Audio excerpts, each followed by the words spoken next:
Good morning, everybody. I hope everyone's doing well today. I can see a lot of you are already settled and ready for this morning. So once again, I'd like to welcome everybody. My name is Claire Carillo, and I'll be your host for today. Mapua Malayan Digital College, or MMDC, is actually the premier digital first college in the Philippines, and they have given us a great opportunity for today's event. Actually, this is a good opportunity for everybody to know and understand more about Mapua Malayan Digital College curriculum and more about their details about the institution's opportunity to work with working students. So that is our focus for today. And of course, this is an important milestone because we will be discussing something really close to my heart, which is the working student. So I myself, in case you guys didn't know, of course, I am also a working student, and actually, we are interested to know how these institutions can play a big role when it comes to helping the working students, reach their dreams and achieve their goals through, of course, higher education. We're honored to have the MMDC leadership team with us today. Their leadership has been crucial with MMDC's innovative approach to learning, positively impacting working students. I would like to ask everyone to please join me in welcoming Engineer Dennis Tablante, Mr. Noel Torregoza, Mr. Chester Catilago, and Ms. Rita De Jesus. Good morning and welcome. Now I have introduced to you guys the team behind this Mapua Malayan Digital College. And now, to really get a sense of what working students in the Philippines are facing, we need to look at the data. Of course, our first speaker is from NERV, a data forensics company that enables change makers to navigate real-world experiences and trends and issues through narrative and network investigations. Here to present the results from their latest survey, let's welcome NERV strategist Joaquin Mercado. Hello everyone, good morning. I'm Joaquin from the NERV. And as mentioned, we work with change makers now to navigate real-world trends and issues. And that's why we partnered with MMDC to conduct the survey for this event. And so we'll be presenting our survey entitled Study or Work, the Challenges and Aspirations of Filipino Working Students. And we're here today because we know that behind every working student is a dream. Many of us here were actually working students before, or even more working students. And so we wanted to uncover with MMDC and our community partner Rappler, not just what those dreams are, but what stands in the way of each of those dreams and what can be done to break those barriers. And so what we wanted to first find out is, what is the primary reason that many choose to become working students? And over 56%, over half of our respondents really mentioned that it's a matter of economics, a matter of over 56% cited gaining financial independence, and closely related among current students is the fact that they needed to provide and support their household expenses in terms of helping improving their family's life. And so balancing these financial pressures and balancing also these responsibilities in terms of academics, it was the time, or rather the lack of time to be able to provide both, which proved to be the greatest barrier in their journey. Once again, over half, 56% cited that they did not have enough time to balance work and studies, and even outside work, even outside studies, many cited that they struggled in terms of their personal and social time. And so finding these responses in terms of time constraints closely related to those that say physical health concerns and mental health concerns, it paints a very troubling picture on how being a working student can actually take a toll on one's well-being. Therefore, what must be done? What can be done to support working students?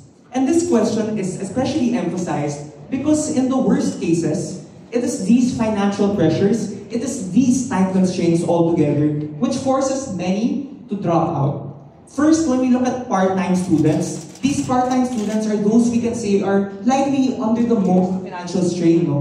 They showed higher tendencies in terms of choosing to stop studying to focus on work, or even dropping both altogether in this sense of hopelessness. No?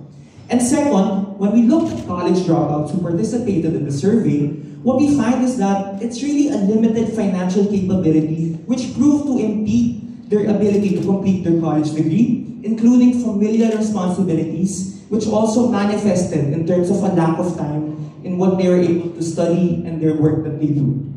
Therefore, once again I ask, what exactly can be done to support these working students?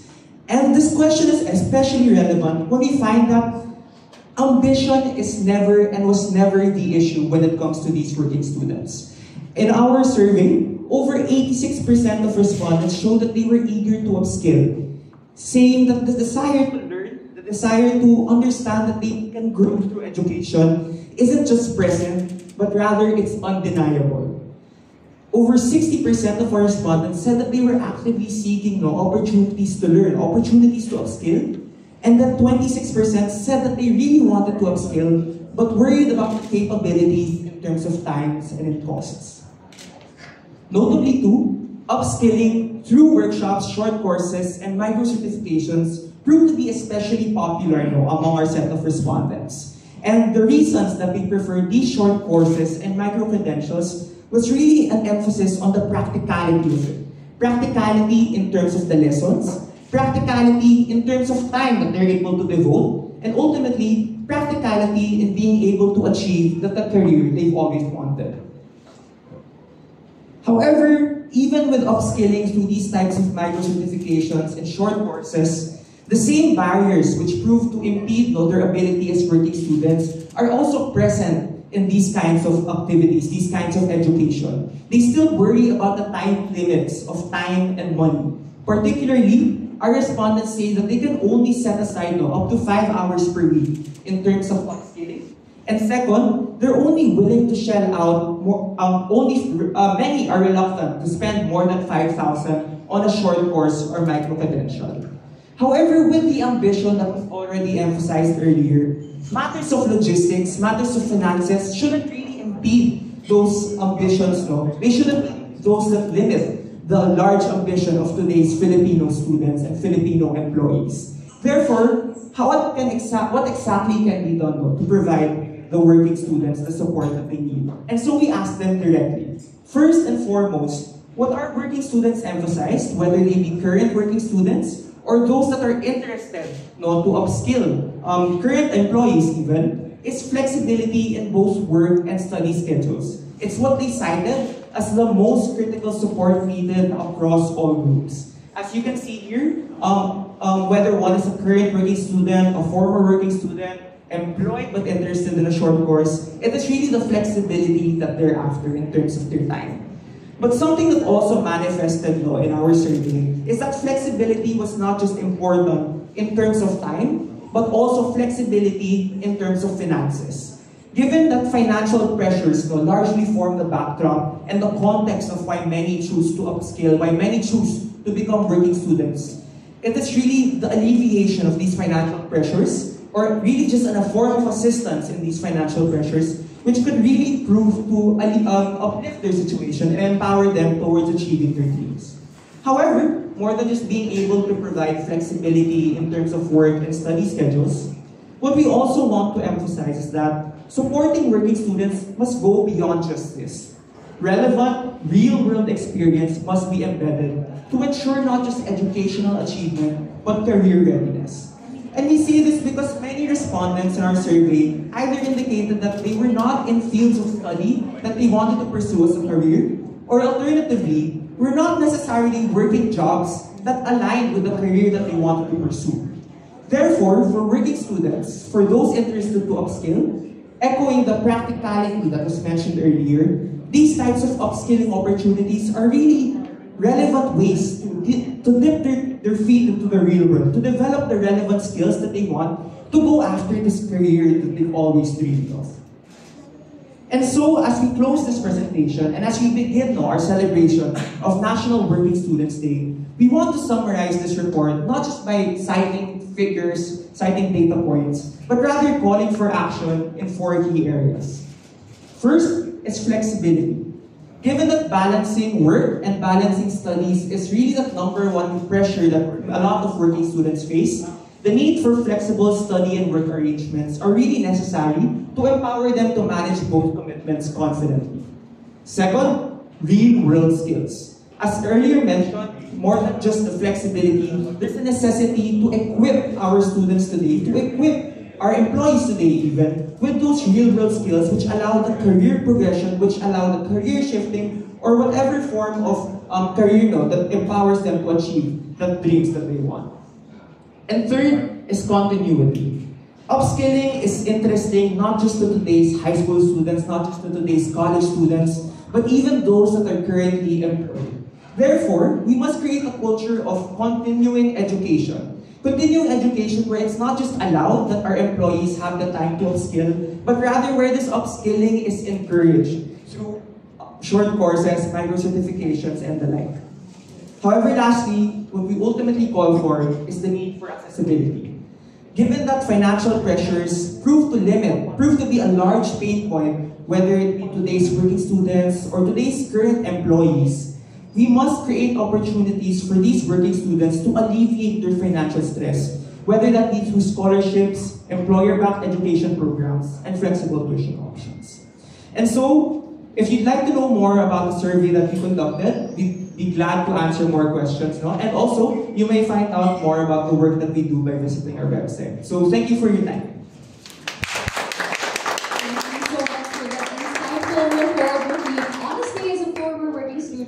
All of the results in the survey, like of course time management, the flexibility, it's super important. And I'm sure all of us have someone in mind when we say working students. So now, I'm sure we're also curious, how do they get the grit, the determination that they want to have in their life? I mean, what actually inspires them? So now, if you want to know and consider, why are they so driven? Now we have here, let's delve into some of the powerful whys, and please direct your attention in front of our screens because we actually have a video just for you. There was a time when reality hit me hard. I trained people and mentor them, but they got promoted ahead of me because they have college degree and I didn't.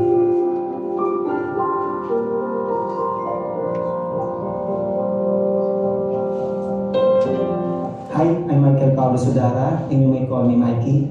I'm 37 years old and a father of 2 daughters, and I'm taking up BS Information Technology, major in Network and Cybersecurity at Mapua Malayan Digital College. I've been in the IT industry for more than a decade now, and I realized that skills and experiences are not enough. Then I needed to get a college degree. So I look for a fully online college that I can balance together with my full-time job, and that's how I found MNTC. As a working student, I have to manage my time wisely. From waking up with my kids, a simple bonding, I have to work from 8 to 5, and after that, I study at home in MNTC. Hi, I'm Carla Basangas. I'm a 20-year-old working student at Mapua Malayan Digital College, and I've been hustling since I was 18. From organizing events and handling customer engagement to selling DIY beads, now I'm a freelancer managing 2 brands. I took on every job I could, not just for experience, but because I had to. I grew up in a broken family, and my mom had to work full-time in Metro Manila, while my grandmother raised me in Cebu. In 2022, I lost my mom to cancer. I wasn't just grieving, I was suddenly on my own. I had to fend for myself. I had to step up to cover my bills and personal expenses, all while pursuing my education. And this is why MMDC is the best college for me. I decided to step up with MMDC because of various reasons. First, the Mapua legacy. My Mapua diploma is not only recognized in the Philippines, but also around the world.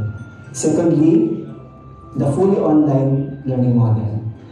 I have a full-time job at malaking tulong na hindi ko na kailangan pumunta sa isang physical campus. Third is the support system, like the coaches and the mentors. They are industry professionals and we can learn a lot from them. They can help us with our outputs, and they can understand the struggles of a working student like me. Lastly, MMDC embraces latest technologies like AI to help us succeed in the modern workplace. MMDC pushed me to go beyond my comfort zone and prove that balancing work, life, and studies isn't just possible, it's doable. With MMDC's flexible schedules, I can work, do multiple side hustles, study college, and still have time for myself. Manageable yung weekly classes with professors, and I can choose morning, afternoon, or evening classes based on my work schedule. Also, there are no quizzes or exams, just projects, problems, and cases that help me apply what I learned directly to my jobs. Plus, we have access to content from top universities and organizations globally. The programs that MMDC offers are relevant to the job market today. Lastly, their financial assistance, scholarships, and flexible payment plans lifted the huge burden, making my education achievable. MMDC doesn't just support me, it empowers me. Being a working student here at MMDC is tough, but every challenge builds strength. To my fellow working students, keep going. You're not just surviving, you're building your future. Breakdowns become breakthroughs. Malayo pa, pero malayo ka na. It's not too late to pursue your dreams. Don't let reality force you to realize the importance of education. Take action now. The best investment that you can make is in yourself. I am Mikey, a proud working student. I am Kyla, a proud working student. And this is my step-up story.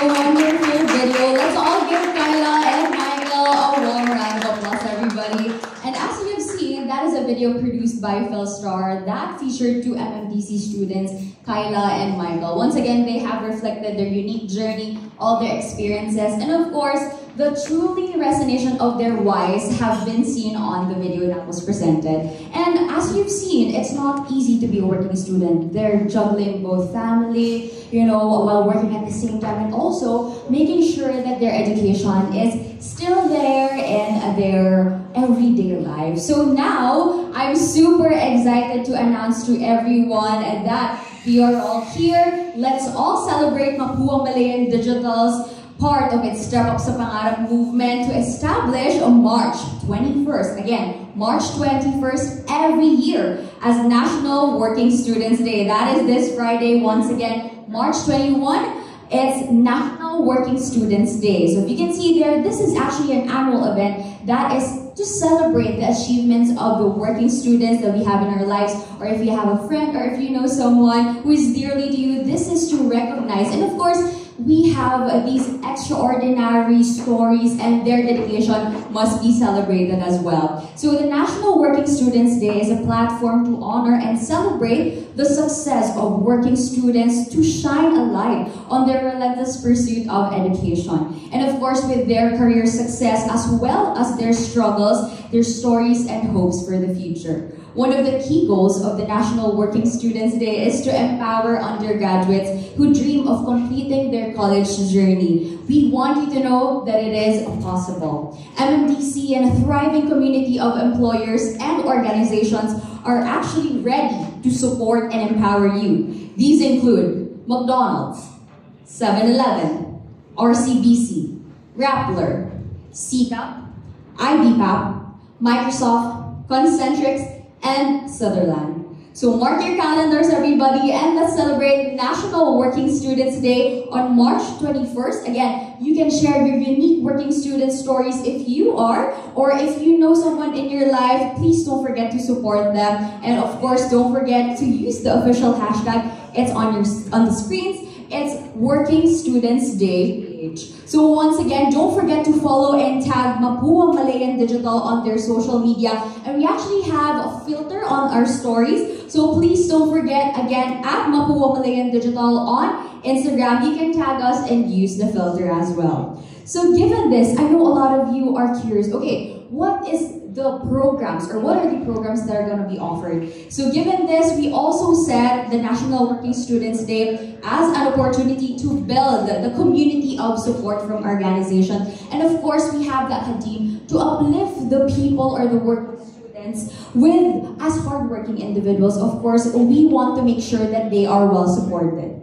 Our panel are here, and I believe they're excited to share more details about it as well. Our panel has been empowered and empowering working students to pursue the higher education that they'll be needing. So once again, to all of our media friends, I would love to have your attention in front of me because we will be introducing our panelists for today. Our first panelist is a TV host and an education advocate. Let's welcome Bianca Gonzalez.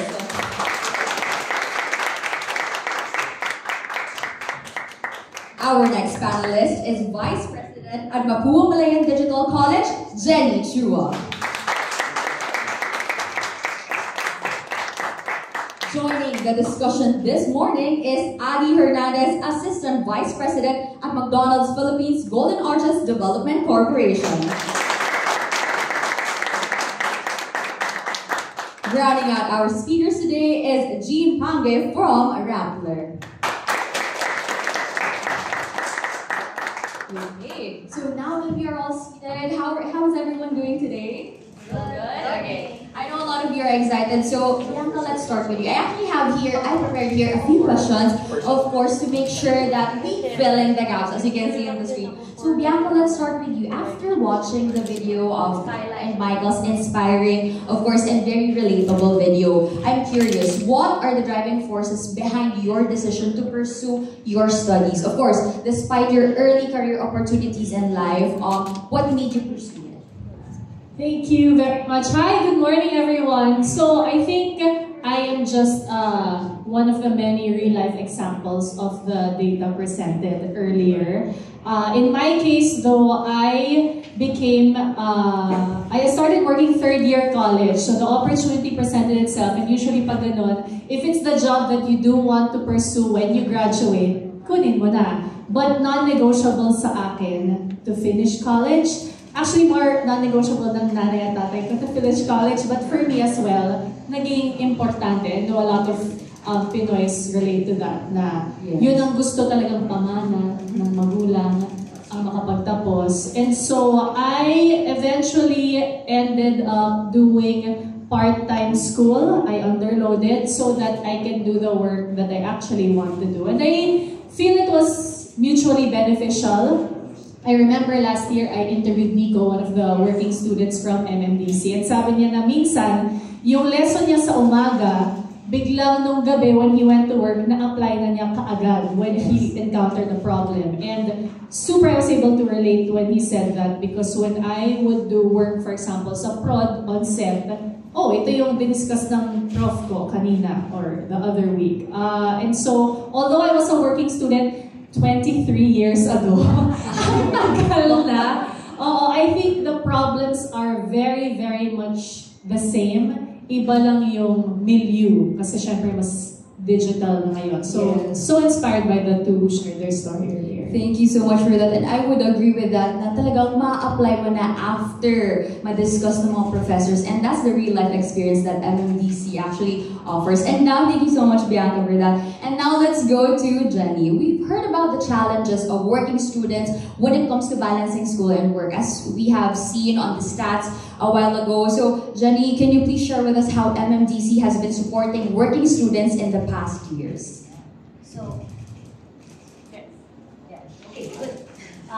So the Mapua Education Group launched MMDC for 3. Okay, good morning everybody. Thank you for joining us. Okay, so the Mapua Education Group launched MMDC, or Mapua Malayan Digital College, short for MMDC, in 2022. We're actually excited to have graduates this year, our first batch of graduates. And the leadership team, which you've met earlier, actually built MMDC to really serve our underserved market, which are the working students. And that's why we're celebrating National Working Students Day. We, like what we've seen in the NERV study, flexibility is very important to this market.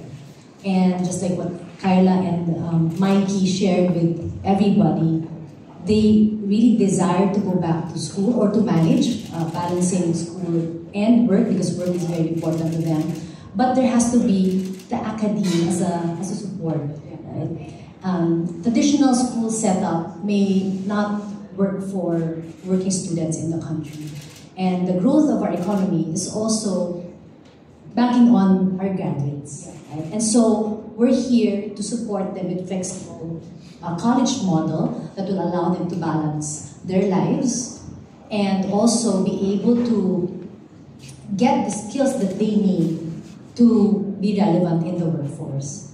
The workforce is very demand right now with all of the skills that's being updated, right? And we want to make sure that our curriculum, like what our ISD group or team is building and upgrading constantly, we want to make sure that they get the skills that they need to really graduate with distinctions. Got it. Actually, I would like to add on that because, of course, working students have a lot of different, like, of course, they have opportunities outside, and then they also have their personal, like, family affairs and stuff like that. So, of course, I have another follow-up question. So, what can working students expect more from MMDC? Because you have mentioned that it's so rare that institutions has a flexible type of learning. Because honestly, as a Gen Z, so it's really a part of our generation that we value flexibility, time management, because we want to achieve more. So that's one of the reasons why that is a good highlight of this conversation as well. So just in case if they restart the college journey at their MMDC, like how does it look like? This year, actually, very excited to launch the upgraded model in MMDC. We're actually calling it MMDC 2.0. Because aside from the human mentors that they get to really support them, right, to make sure that they're on time, they're delivering their milestones, their projects, they get some guidance, they get coaching, we're also supporting them with AI coach and AI dialogues to really support them with their daily learning, their comprehension, their conversations with the machines. We're leveraging AI because it's important.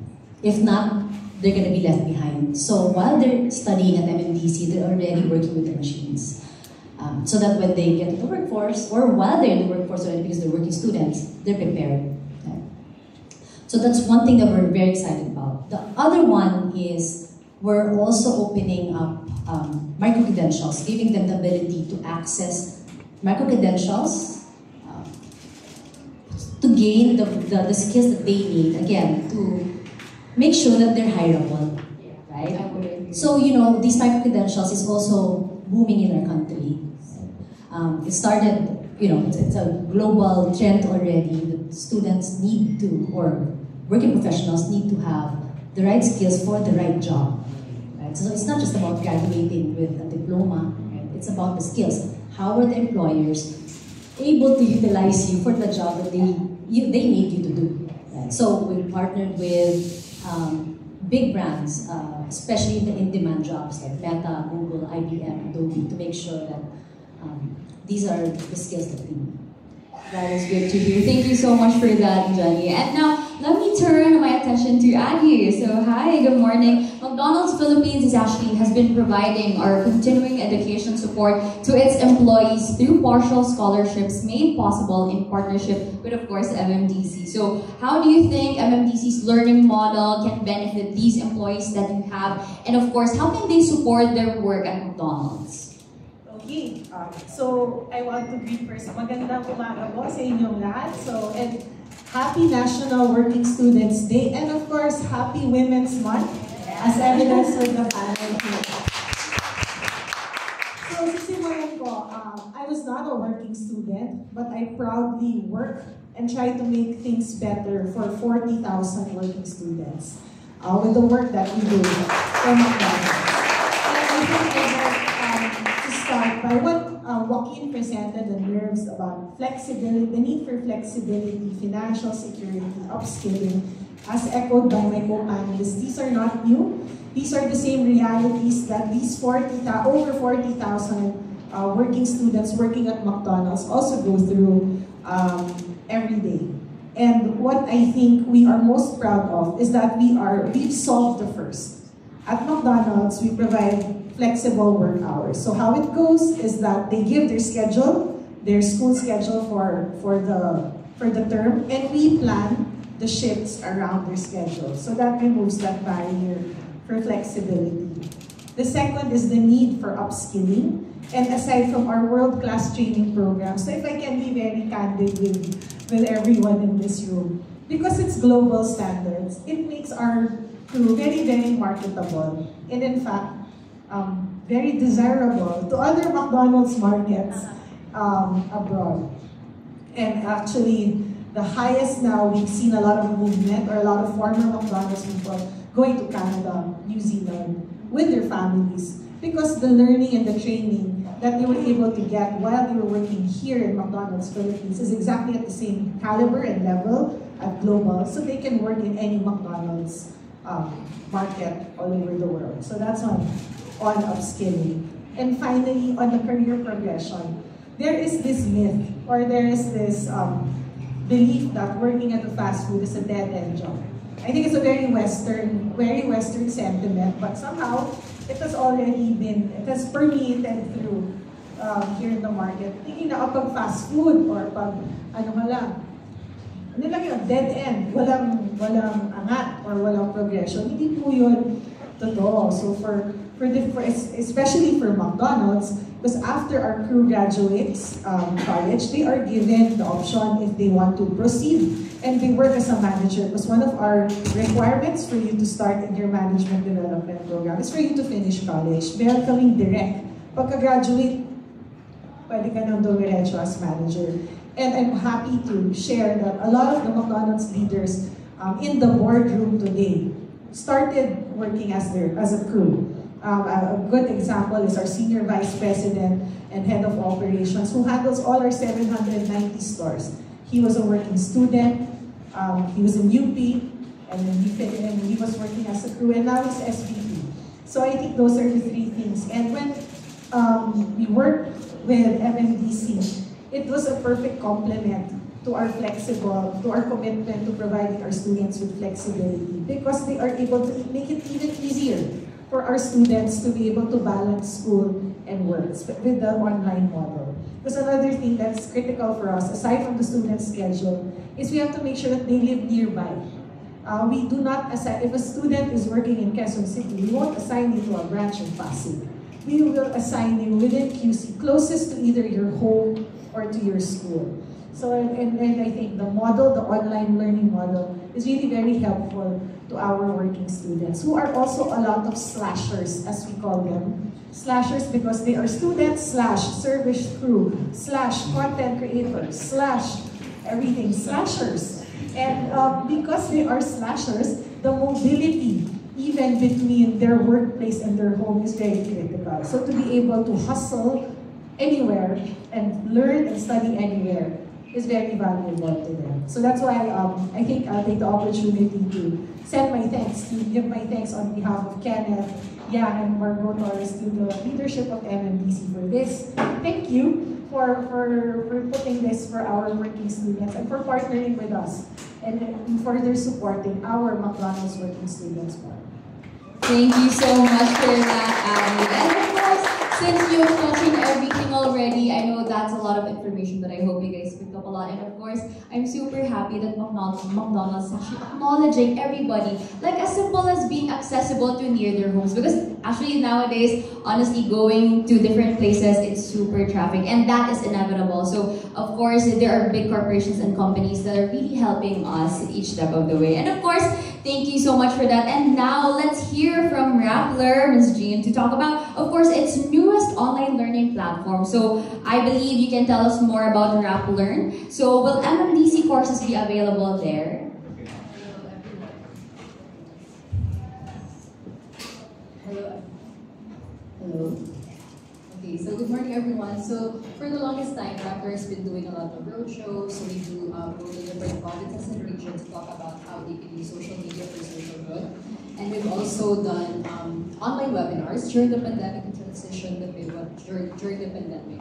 So with Raptor, we're actually streamlining our training program, so making it available online. And the premise is really to learn at your own pace. So the first course that we actually had at Raptor is the Media and Information Literacy. So basically with Raptor, we're bringing together learners, teachers. We also have our community partners, students, including working students, of course. It's actually available for them to access if they're interested to learn more, and it's just very relevant and important to learn how to navigate the digital landscape, especially given that it's all digital right now, and we want to be able to make sure that people get to actually know how to access information from credible sources, for instance. So right now, we have a course on media and information literacy, so it talks about the media in society. We also have, of course, when you're online, you're also at risk. So we have a course on a module on opportunities and risks in the digital landscape, and we also talk about the importance of research and fact-checking, and we also have a course, of course, talking about journalism and its importance to the public. So it's actually accessible and also flexible because students and even teachers can access that. And the good thing is you can also learn from the experts themselves. So the journalists themselves are the ones teaching the course. And actually some of the comments from those that have already took the course, it's actually very, you can learn that in 48 hours. You can actually learn from the experts themselves, their experience on the field. So I myself, I'm not a journalism graduate, but with Raptor and also the experience working there, it's actually providing an opportunity for them to get to learn about the journalism field and what's the importance of the digital media and how can they navigate through the very complex and evolving digital landscape. So of course, Raptor is very much open to working with organizations that share the same value of creating courses to be able to navigate digital landscape. And I'm sure that with a partnership with MMDC, they can expect courses to also be uploaded on the Raptor soon. Okay, that's a good news for everybody. So thank you so much for that, Jean. And now, picking up the topic of upskilling, because of course all of you have, of course, given that learning is very crucial or important. So now let's go to Bianca. I have a question. So when it comes to upskilling, there are new trends nowadays, and it's very important to upskill, of course. So do you have any plans to pursue certification courses, or if there are any information on what you can say about continuous learning? So what's your take on that? I'm the personality type that, though I was one of those lucky to graduate college, miss short course ako, lalo na nung pandemic, kung ano-ano mga short course nilock up ko. So when I met with MMDC about this and that they have their 2.0 in which they're not just offering full courses but short courses as well, ang sinabi ko kaagad in the meeting, parang I want to take the AI one. And this is what I want to tell everyone in the room. So at whatever stage we are in, the world is moving so fast, everything is changing so fast, we cannot stop learning. Adi and I were speaking earlier that during our time in school, kunyari PR ka lang, marketing ka lang, advertising ka lang. Now, there's no clear delineation. Marketing bleeds into PR, bleeds into advertising. For example, our friends from the media, dati gusto ko maging journalist. Basta magsulat ka lang, okay na. Alam mo na yung structure. But now, what? You're expected to take the photo, take the video, upload it, lay out, edit it. Diba parang everything is bleeding into each other, and that will only grow even more. The jobs 5 years from now don't even exist yet. And so if we do not learn more, mapapag-iwanan talaga tayo. And so for me, it's critically important, especially in the work that I do, media, na napakabilis din how things change, especially social media. We have to learn. Bonus na lang if you enjoy learning, if nerd kayo like me. But I mean, with such a flexible model, and I believe you will be able to experience it later, the many different short courses that MMDC is offering. I actually told Jenny kanina, alam mo kanino patok tong learning model niyo? Sa mga artista. Yes. So many actors who are busy taping 3 times a week want to go to school, but no learning model in the past has provided that for them. So sabi nga Jenny, i-link up kita kasi bongga to sa kanila. Excite na sila. I'm sure, and given that, since Bianca have mentioned that, so Bianca, MMDC has exciting news for you, and of course, Jenny will be sharing more about it. So we understand that, of course, balancing work and full-time, studies is very significant, not just for me personally, but to everybody in the room. And of course, not everyone can commit because again, time constraints, the schedule, that's really, really hard to align. So for Bianca and of course to others looking to upskill, does MMDC actually offer alternative options? So Jenny, can you please tell us more about it? So before I answer that question, I actually want to thank my co-panelists, especially Bianca's been so supportive of this community. We've been working with her since, I think for 2 years, almost 2 years already. Because she believes in what we're passionate about, right? Of course, McDonald's has been a very good partner. We actually have a continuing education scholarship program, plus internship, right? And they've been very supportive. Hopefully, we're looking forward to more collaborations in the future. Of course, Rappler, particularly for the Rappler partnership here, where we want to actually, because that's why this is the reason why we want to have you in the room, our media partners, because we need your help in really empowering our working students in the country.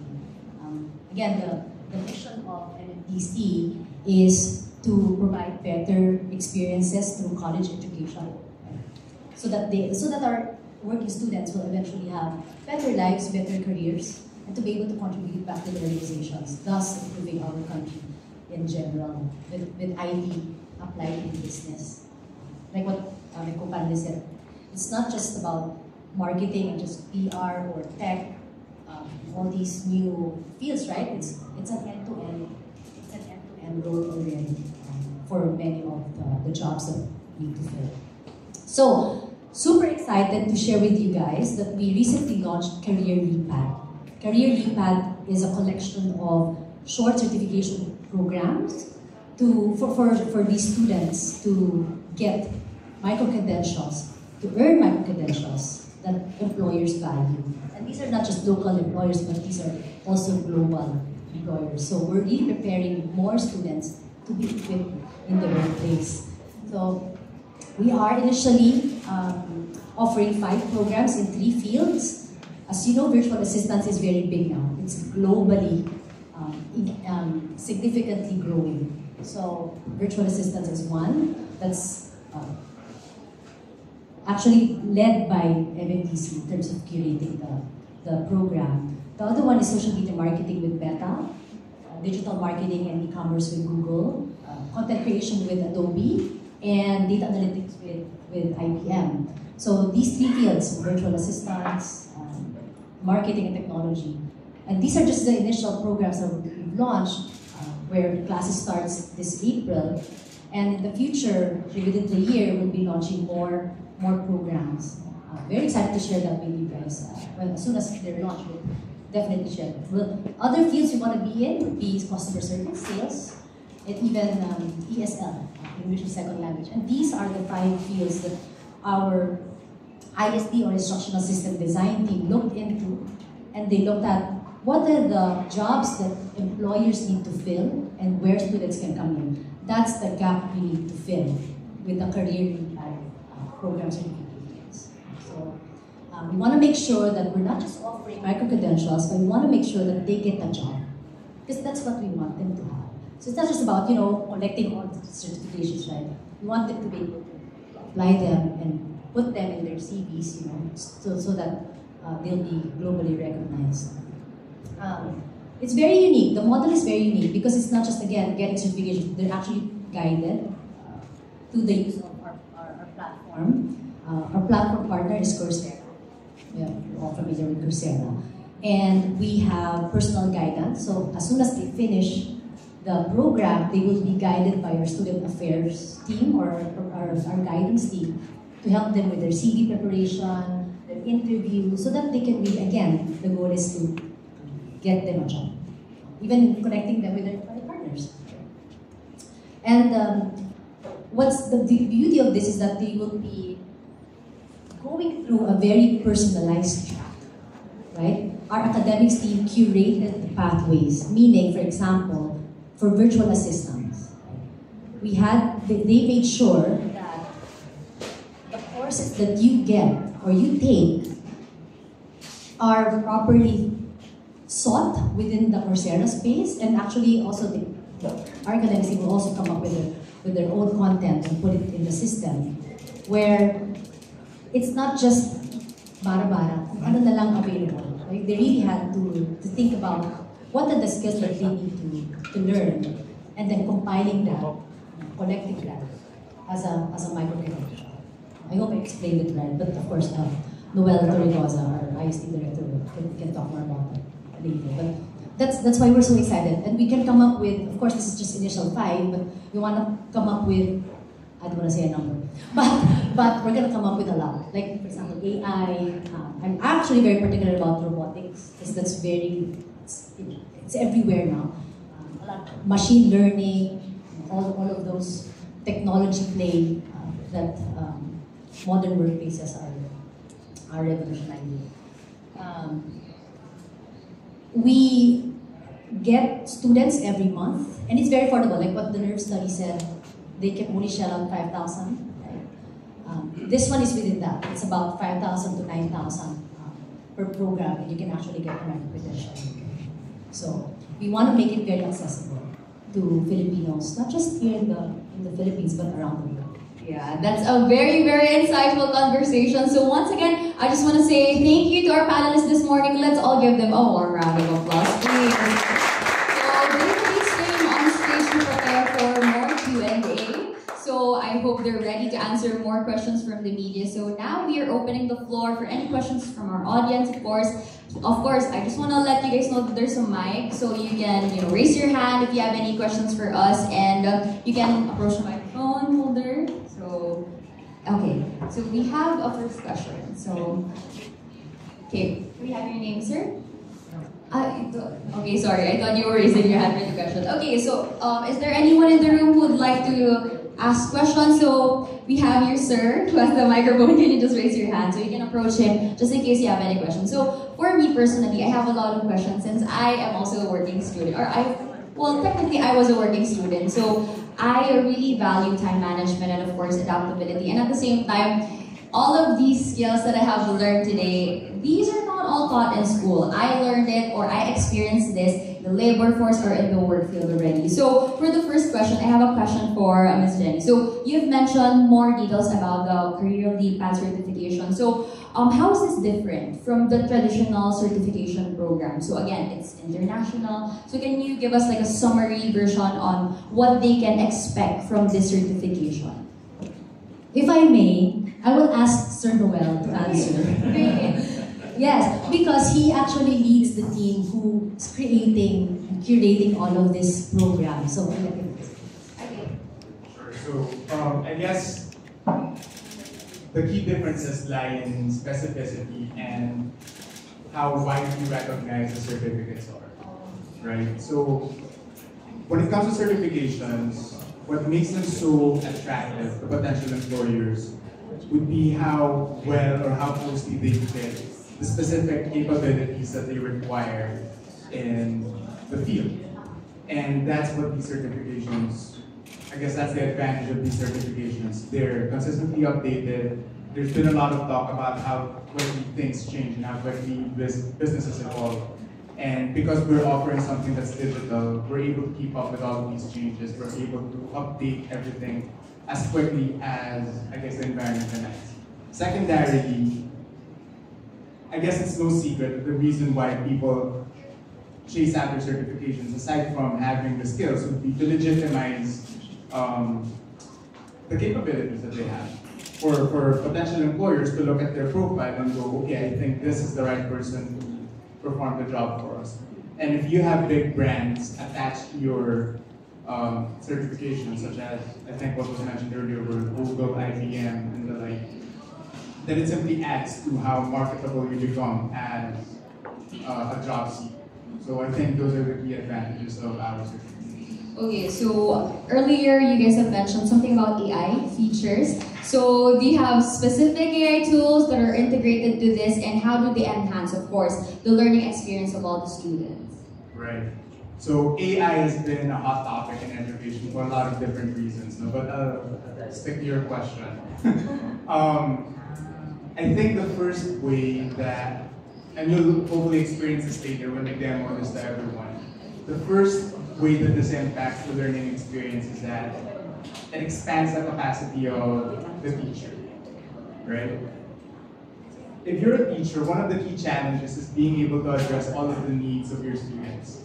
And even if you're teaching one subject down, you have 30, 40 students in a class, you can expect there's going to be 30 or 40 different needs, right? Some of them will find different topics easy, some of them might find others a bit challenging, and it's sometimes hard to split yourself and your time and your bandwidth across all of these different learners. What a properly trained and tuned AI system can do is serve as an extension of you as the expert or as a support system for the learners, making yourself effectively available to the learners anytime they need it, right? There's a lot of work that goes on behind the scenes to make sure that the human component is not lost, but if you're able to integrate both of those, then that really helps. Secondarily, I guess, it allows the teachers to focus their time and energy on really more high-value interactions. I can't stress enough how much time mga teachers are lost on administrative tasks that are now can now be easily automated, which then gives them the bandwidth and the brain power and the time to spend on engaging the learners on something a little bit more meaningful. So from direct interactions with AI to indirect benefits of AI, I think there's just a lot of benefits that AI technology brings to the academy. That's true. So thank you so much for that very thorough discussion. Wants to add Okay. Okay, so when we're talking about micro-credentials and then the need for career progression, I just wanted to share that I think there is a misconception that when we're talking about digital or AI, we foxhole the jobs to it. As you know, those in IT, really IT, laptop work, but in fact, your everyday, your regular brick and mortar businesses, such as McDonald's, have been undergoing tremendous digital transformation. So over the past 10 years, I think for a lot of businesses, we've been really improving our back of house solutions, innovating, improving our tech to help in customer experience, in customer facing. So digital is also really a part of how businesses, do their operations, and therefore the criticality of our frontliners and our employees to be well versed with digital is really important to companies as we grow. So at McDonald's, we have what we call our experience of the future. When we transition to our self-order kiosk, that's what you see. But that is supported all the way with different back-end solutions and technology that need people to feed and to run them properly. It's the same with AI. We are also starting our journey with AI, and it is a blue ocean, and that is why learning opportunities is really important for our people. Okay, that's actually to add up with that, because of course, as we all know, AI is really fast evolving, and a lot of people are scared that this will be another shift. Of course, some people might think na, oh, there are technologies now, so it will be replaced by people. And you guys know, the Philippines is really heavy on the labor force, and we have a lot of people who needs jobs nowadays. So we are glad, of course, thank you so much to that, Ms. Anne, for sharing to us that it is really true, that it's backed with real people who do the programming, the hard labor, at the back of the technology that we use every day. So just to add up a question, so since we have, of course, a long-term vision for McDonald's and, of course, the partial scholarship programs, so how do you think this will be beneficial with the organization for the long run? Yeah, so our partnership with MMDC now is really for subsidized tuition for IT technology courses. So we're very happy with our first batch of graduates. We're very excited to see them graduate, but not yet. They still have a few more terms, but soon they're not part of the pilot batch will graduate. Plus, yeah, not. 3 more years. Tagal po pala. But we're very excited to see where how will it be for them, how will it make them better in their role, and how they will progress in the company. So as I said, it's really, aside from learning the course, meaning IT and technology and all the technical skills, what we are also seeing is the improvement in discipline. Because again, they're really now, because, nag-increase talaga yung pagiging focus nila in terms of learning and balancing their studies because of MMDC's program. And I'm very, very happy to know about the micro courses, because again, can I just emphasize that Gen Zs are slashers, and anything that they can slash to their name is great. They would want it. And as employers, after we look at education, we look at education as a whole. It's not just ending with education and then we go to the career. We look at education and other learning experiences nowadays. So and definitely this will be something that's gonna be beneficial to them. So thank you so much. Okay, great. Now, do we have any questions from our media team? Do you guys have anything to ask or raise? You can raise your hands. Please don't be shy. If you have any questions for our panelists as well. Oh, sir. Okay. When we talk about national working students, for this school year, are you targeting just students in the Metro Manila area or nation? And if nationwide, how many would be the percentage between those coming or enrolling here from Metro Manila and okay, so let me take that. Thank you for the question, sir. So MMDC is fully online. That's the beauty of this model. That's why we're able to really provide the flexibility. And because it's fully online, you can take it from anywhere. So not just in Metro Manila. We actually have students from around the Philippines and some from abroad, US, Canada, Europe, even of course within Asia. And our students in the Philippines are literally from Apari to Hulu.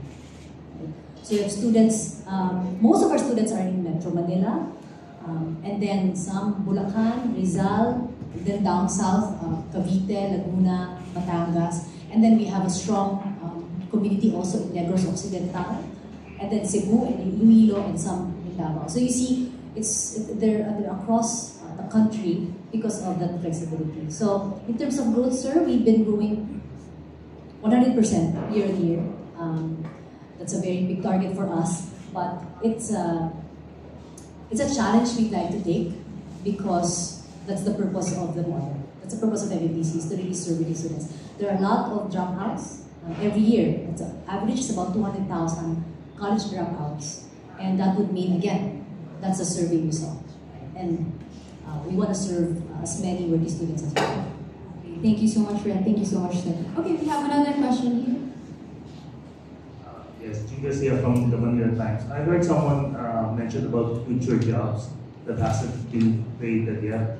So can you share a bit more, expound on that? Because I've been hearing these future jobs that AI will create since 2005, since early 2000. Now that we're here, now that AI is here, I think there is an imbalance when it comes to job creation. So I did more of jobs losses rather than job creation. So can you just share how can we balance this now that all AI is already here? Thank you. You want to share? Okay.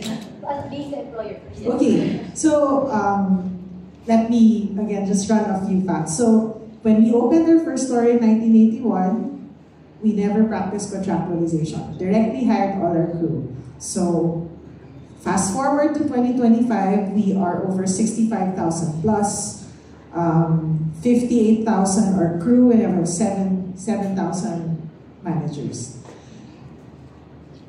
Even during the pandemic, we did not lay anyone off. And even when pre-pandemic is when we started the experience of the future model wherein we transitioned, when we had all those self-ordering kiosks.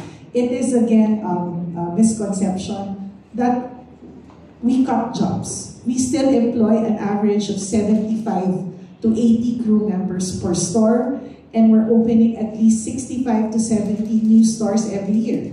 So if we do the math, that is continuous job employment generation at McDonald's. So that's from McDonald's. So digital does not, lessen the work of the employment opportunities. In fact, it supports individual and company growth. Let me add to that, and then I'm sure Noel will be able to add on to this. Because they're the team who actually talks to industry professionals and see the gap that students can fill. So just to add on to what Ms. Abby mentioned, the story is digitalizing the ordering system in McDonald's, right? The new jobs actually that was created in McDonald's, correct me if I'm wrong, are the people who built the system. So they're able, because they digitalize their systems, they're able to get or entertain more customers, faster processing of orders, thus the business grows, thus the employment grows. And the team who fixes and builds the systems are the new roles that they had to hire. I'm sure they had to hire UX designers, maybe I'm saying the roles inaccurately, but architects, right? The builders definitely. And you see, like, because IBPAP is our partner, they always say that 85%, only 15% of IT graduates are hired in the IT industry. So you can just imagine the fallout rate. It's 85%. 85% are not able to exercise or apply their IT education in the IT jobs because of the lack of skills. Basically, the sad reality is they're not ready. They're not ready for the job, even if they're graduates. So, with that number, 50% every year, and the number of organizations who want to grow and digitize their systems, there's really a lack. Right? And that's what we're trying to fill. So that there are more IT professionals, IT practitioners to help build systems. And of course, the AI. So, Noel might want to add anything. It's okay if you don't have. But I think it's very interesting, sir, that this question, right? Because that's really true. Because they're saying, wala ng trabaho yung mga tao, but how come we're saying we're building or creating new jobs? Right. I think, so you're right, sir. There is, and we can't deny the fact that there are some jobs that are being destroyed. And I guess the best way that I can explain or discuss my thoughts on it would be through an analogy. If you guys would think about how you would consume your music in the past, usually through CDs or cassette tapes or vinyl, then we moved on to MP3s, right? Legally downloaded most of that. But now, there's a completely new way by which we consume music. There's a completely new way by which we consume movies and series. In a time when we rent ng VHS. And then this, I think, is the natural process of disruption.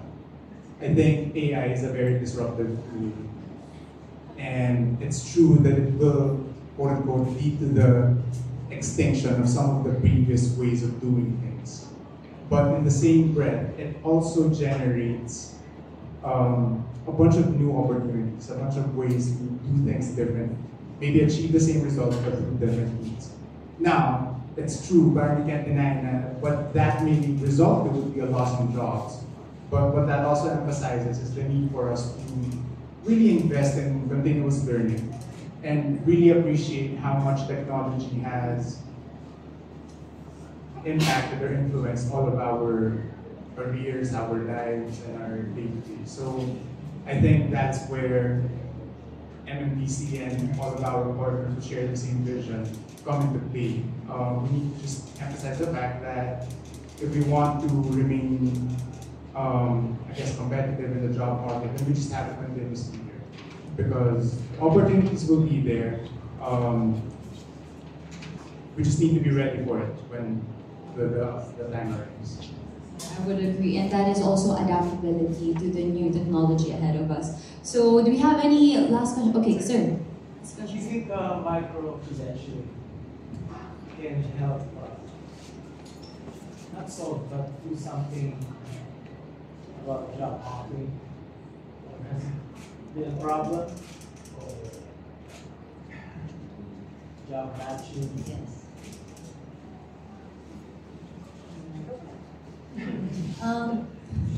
We're in the academy. We don't hire a lot of people. But in my 20 years of work experience, the job hopping is really how you also sometimes grow. But that's why I think in organizations, the HR group or the leaders play a very important role in growing their talent, in making sure that the career path of their employees and talents are on the right track. Right? We recently concluded an HR summit in Negros Occidental, and we encourage HR leaders in Negros Occidental to look at how to empower their HR members, right? Because it's like what connected to the question a while ago is how can HR leaders rethink roles in the organizations, right? HR practitioners now, hindi lang sila dapat nag-process ng payroll and SSS and all these pag-ibig loans, right?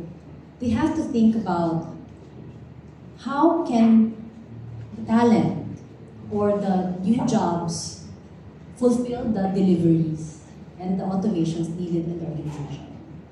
So they have to play that role. So of course, micro-credentials, to your question, sir, is very important because it aligns to what the organization or the company needs. Again, digitalization is very important. I think all the companies, even small brands, need digital marketing managers. Kaya virtual assistants, the industry is booming. Right? And that's actually a new job creation. Because of, you can work from home, work from anywhere, work from Italy or in Singapore, and do the job. That's why also our IT professionals here, they get clients abroad, right? So that I hope I answered your question. The job hopping is inevitable.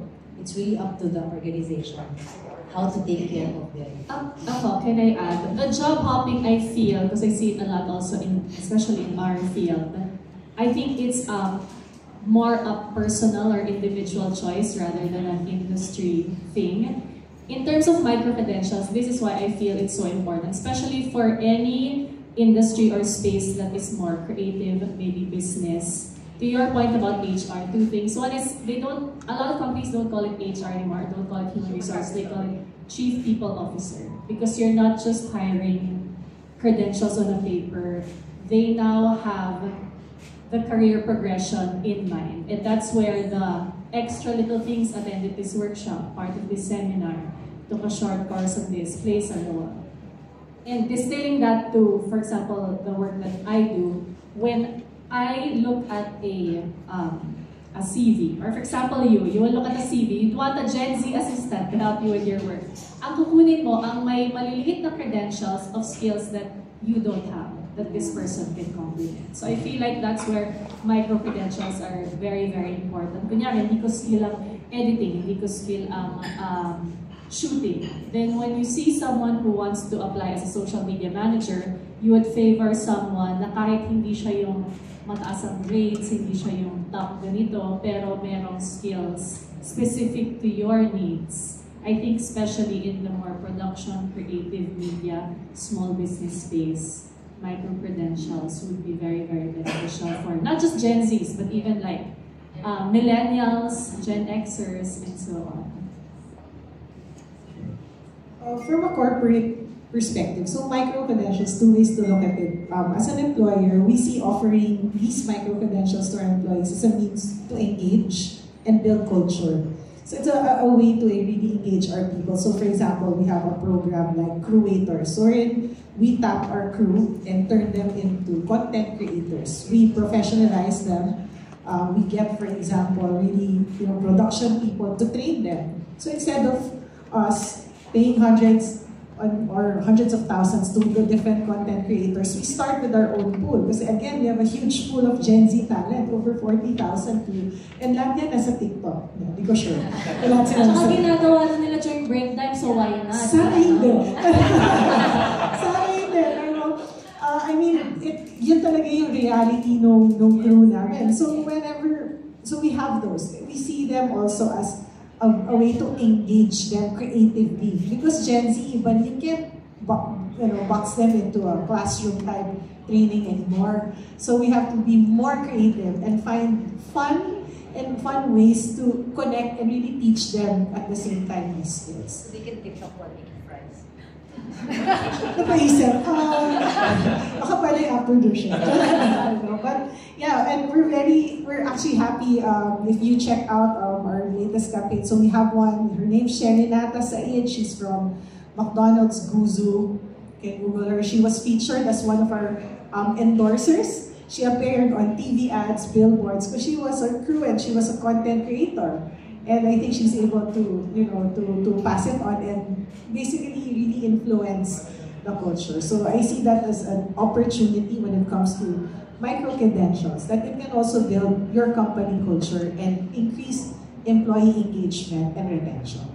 That's good. Ms. Gina, anything to add? Yeah, actually, it's also very relevant because especially right now with the shift to digital, and of course, it's been like for years.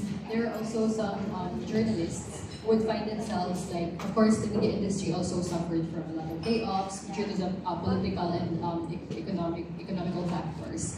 And we find that, for instance, for the if you're gaining like certification, for instance, actually one way to see it is not just about job hopping, but also like upskilling in terms of finding where you can be an expert at. So especially right now with journalists, we get a lot of journalists who would actually try also to learn about data journalism. That's basically to hone how they can practice storytelling using data, for instance.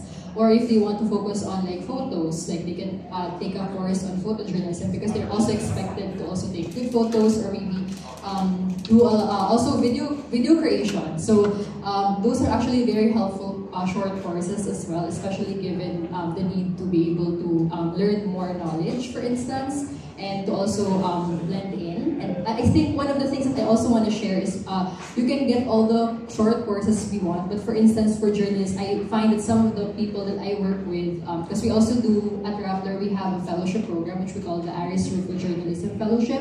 So this also helps student journalists and also community journalists to be able to actually harness their skills in the digital and reporting. So finding the balance between the digital landscape and also how do you make sure that you also report issues of public interest. So we also help out students, and they are mentored by Rappler editors. And we also do a lot of we provide them with short courses as well through Rappler. And we find that even if they go out there and try other jobs, there's one thing that actually makes them stick the journalism job, and it's actually the values that it's very important. That's how they can actually determine which jobs to take and which jobs not to go to, for instance. So I think it's a matter also of cultivating their values as they go into the work that they're doing. And yeah, sorry, if I can add, if there's one thing that businesses can do and how to sort of integrate the micro courses, it has to be reflected or included in an employee's individual development plan or scorecard.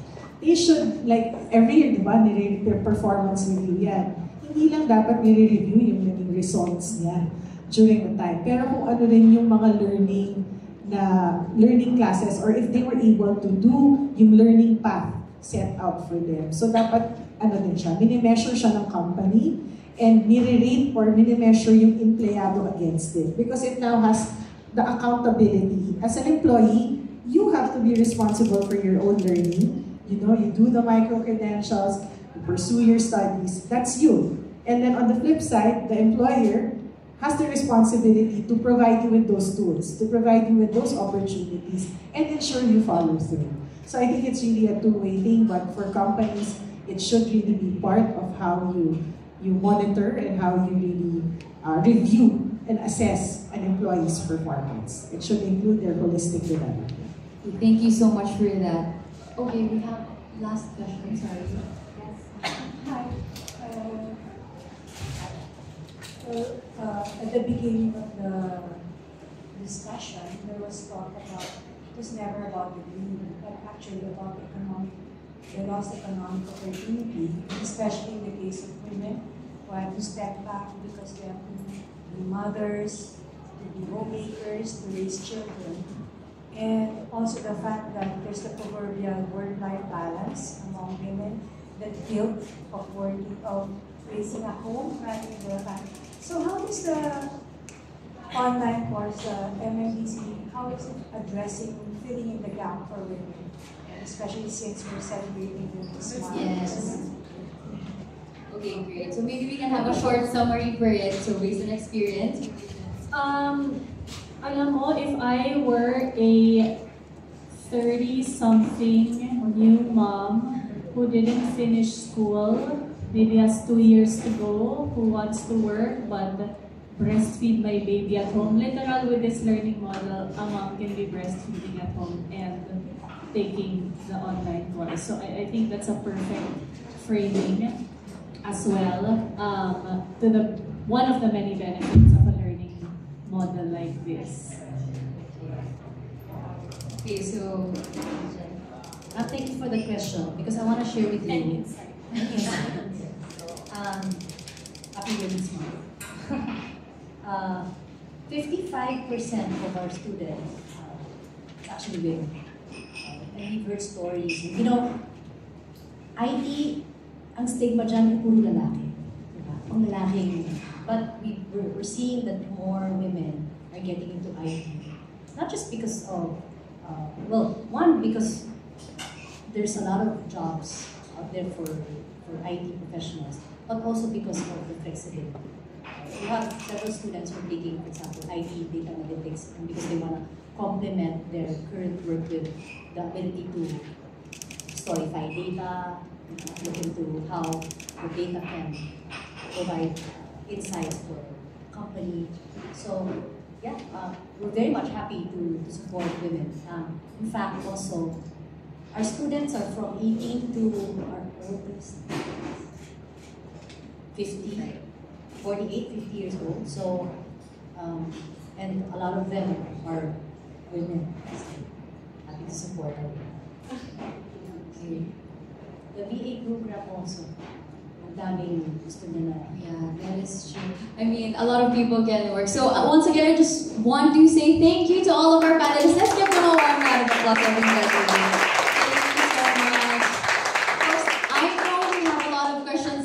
But once again, we have the socials of Mapua Malayan Digital College, of course, that you can, look at, and of course, the websites that they can go at. So once again, before we move to the further learning experiential zone, so first off, I'd like to say thank you to our panelists, and let's have a photo op first. So